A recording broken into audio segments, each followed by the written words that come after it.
There's a specific kind of person a narcissist learns to identify quickly and target confidently because their entire strategy has been refined over years against exactly this type.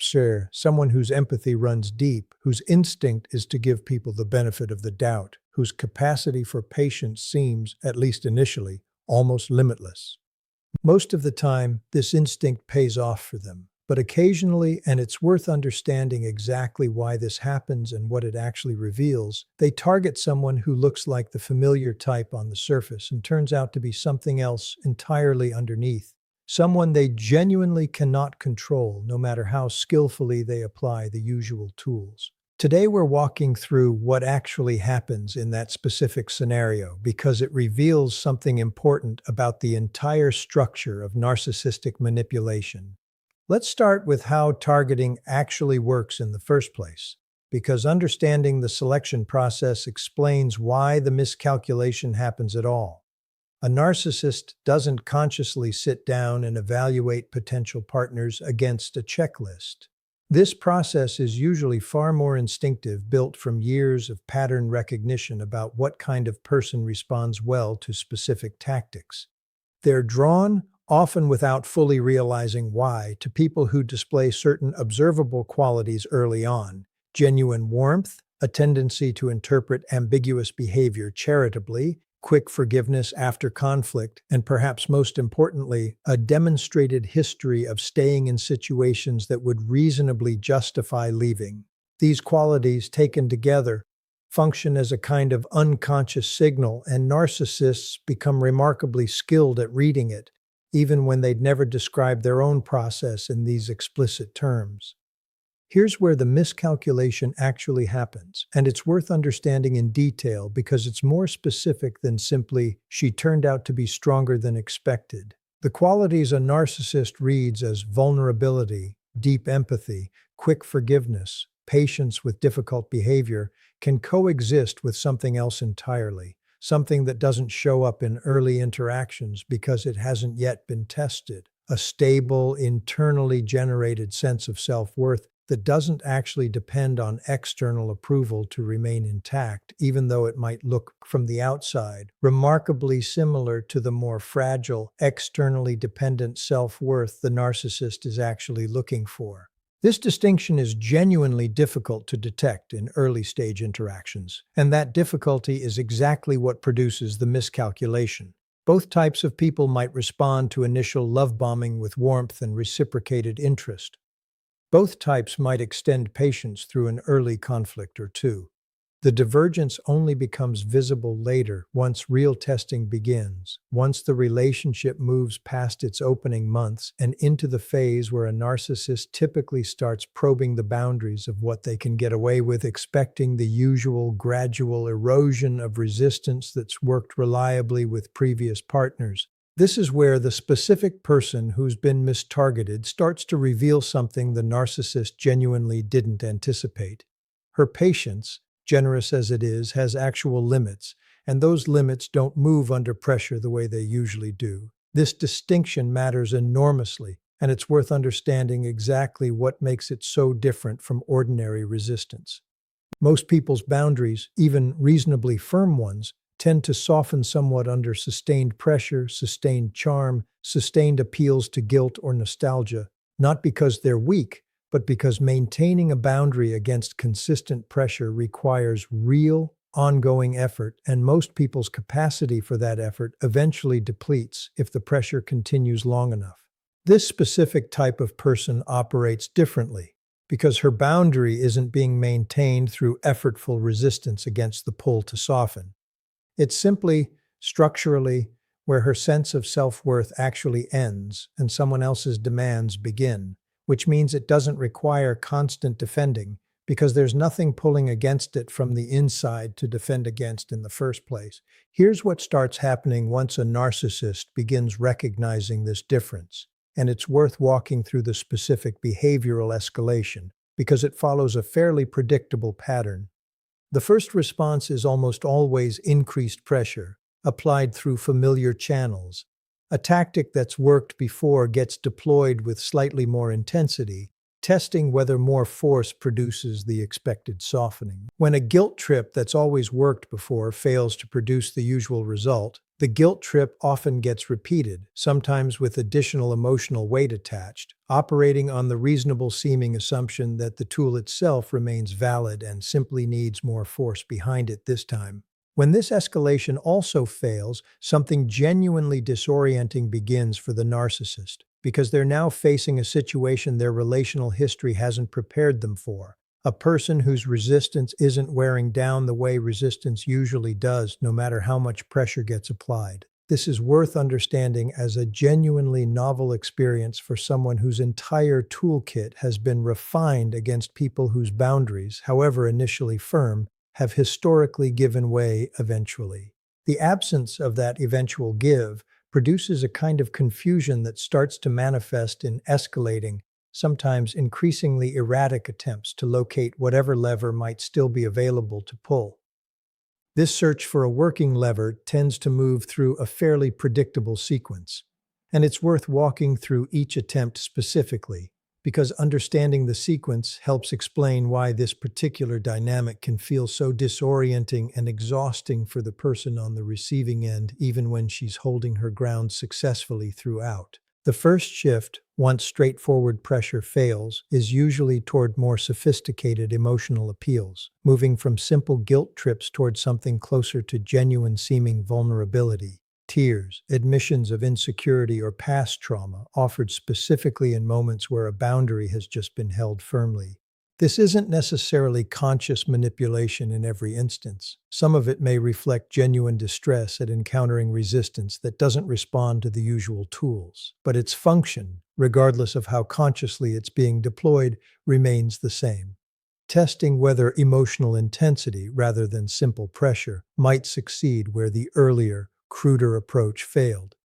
This particular type of person, the one who's actually mistargeted, tends to respond to this shift in a way that further confuses the narcissist. She can offer genuine compassion for whatever real pain might be underneath the performance, while still, simultaneously, holding the exact same boundary that triggered the performance in the first place.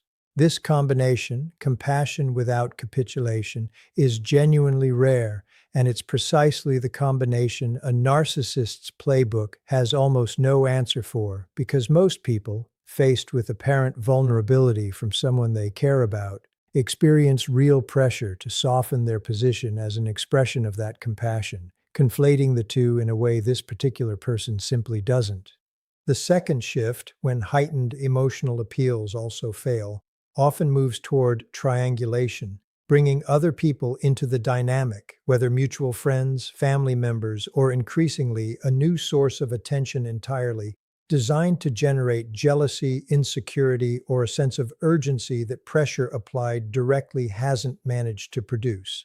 This tactic depends on a very specific vulnerability to function, the fear of losing someone to a rival, a fear that typically activates a kind of anxious pursuit even in people who've successfully resisted more direct forms of pressure. The mistargeted empath's response to this particular tactic often represents the moment a narcissist's confusion tips into something closer to genuine alarm, because instead of the expected anxious response, she tends to respond with something closer to calm, almost detached observation, noting the tactic for what it is, without the anxious activation it's specifically designed to produce. This isn't because she doesn't value the relationship or doesn't feel anything at the prospect of losing it. It's because her sense of worth was never actually contingent on winning a competition for someone else's attention in the first place, which means the entire mechanism triangulation depends on simply has nothing to attach to.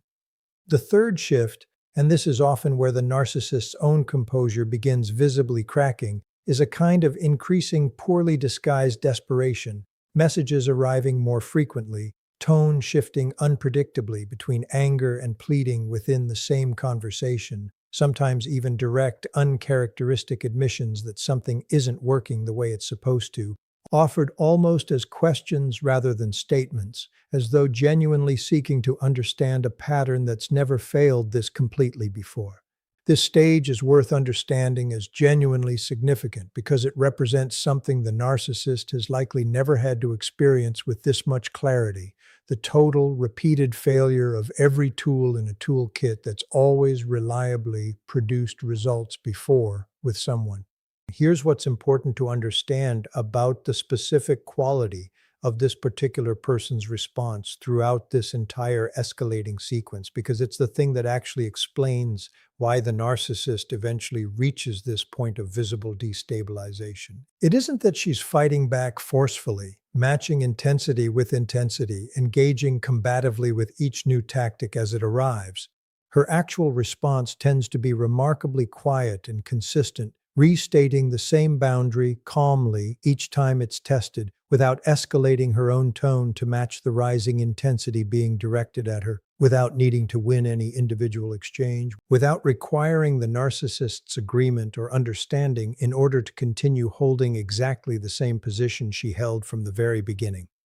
This consistency is, in its own way, more disorienting than active resistance would be, because active resistance at least gives a narcissist something to push against, something that suggests a contest is underway that might eventually be won with enough effort. Calm, unwavering consistency offers nothing like that. It simply exists, unaffected by whatever's being thrown against it, which means there's genuinely nothing for the escalating pressure to actually work against. This is where the entire dynamic reaches its actual turning point, and it's worth understanding what happens next, because it rarely resolves the way either party might initially expect. The narcissist, having exhausted the full sequence of tactics that have always worked before, typically doesn't respond with sudden, genuine accountability or a complete abandonment of the relationship's underlying dynamic. What usually happens instead is one of two things, and both are worth understanding,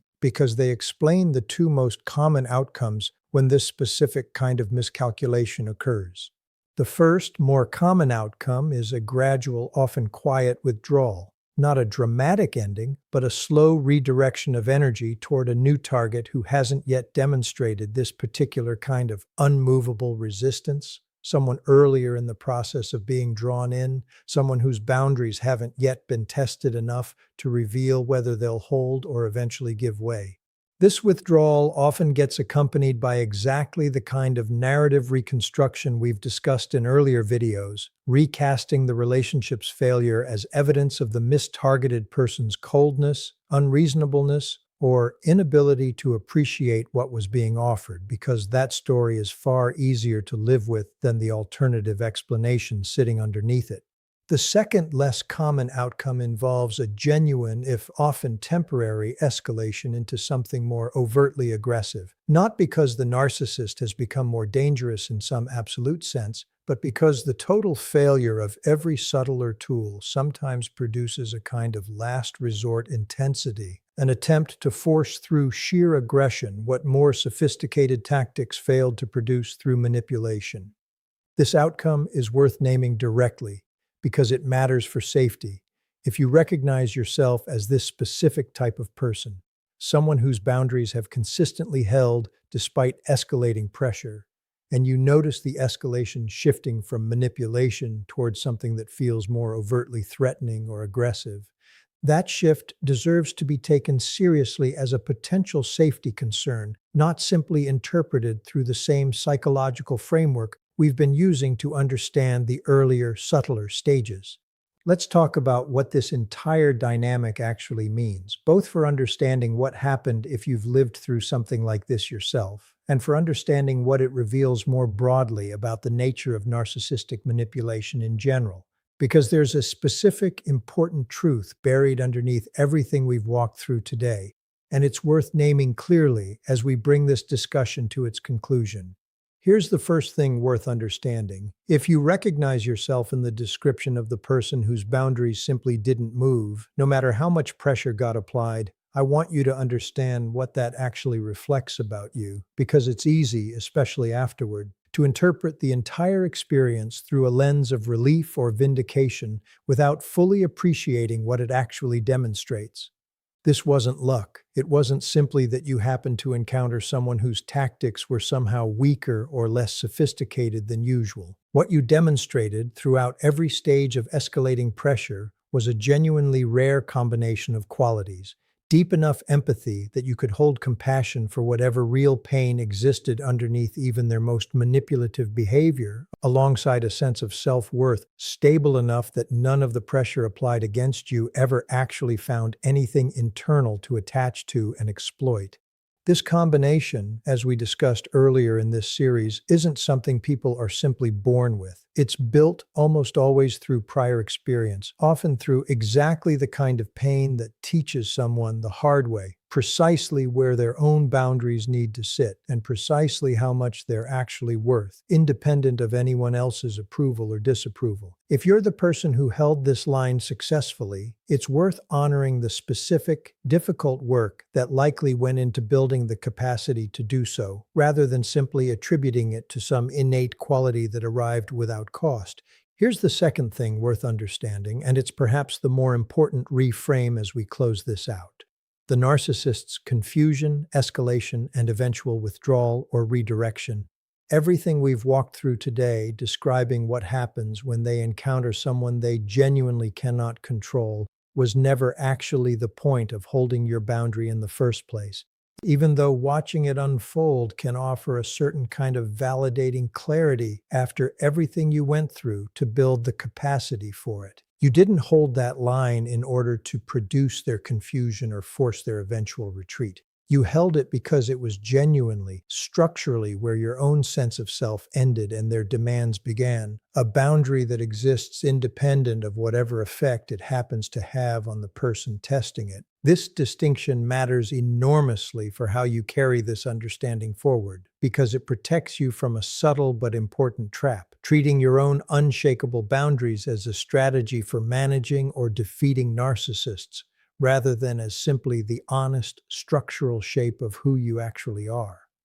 If your boundaries become a strategy, something deployed specifically to produce a particular reaction in someone else, something you measure by whether it successfully confuses or destabilizes the person testing it, you've actually reintroduced exactly the kind of external orientation that makes boundaries fragile in the first place. Genuine, unshakable boundaries don't require producing any particular effect in order to be worth maintaining. They hold because they're true, regardless of whether the person testing them ever notices, understands, or responds to them in any particular way. This is worth understanding as the actual difference between the person this video describes and someone performing similar looking resistance as a calculated tactic. The person whose boundaries genuinely don't move isn't tracking whether her calm consistency is successfully unsettling the narcissist testing it.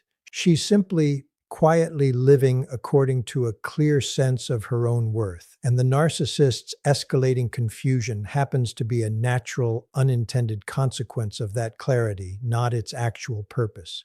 If you're currently in the process of building this kind of internal stability yourself, not yet fully there, still finding certain tactics land more effectively against you than you'd like, still noticing moments where pressure or guilt or manufactured urgency produces exactly the anxious response it's designed to produce, I want you to understand that this isn't evidence you're somehow deficient compared to the person we've described today. You're simply earlier in a process that takes real time and real, often painful experience to complete. Every quality we've discussed, the compassion that doesn't require capitulation, the calm that doesn't require performing, the self-worth that doesn't depend on winning anyone's approval, is buildable through the same kind of deliberate practice we've discussed in earlier videos, regardless of how far away it might currently feel from your actual present experience. What actually matters, more than whether you've already reached this level of unshakable stability, is understanding clearly what it looks like when it's genuinely present, so you have something accurate to build toward rather than a vague, idealized image of strength that doesn't match how real, lasting boundaries actually function. Real boundaries aren't loud. They aren't combative. They don't require constant defending or constant vigilance against the possibility of eventually giving way. They simply are, quietly and consistently, exactly where you've decided your own worth begins and someone else's demands end. A line that doesn't need to be fought for once it's genuinely, structurally in place because there's nothing left underneath it for pressure to actually find. The narcissist who picks this particular kind of person doesn't just fail to get what he came for. He encounters, for perhaps the first time in his entire relational history, someone whose stability was never actually his to threaten in the first place. That was never a strategy. It was simply, finally, who she'd already become.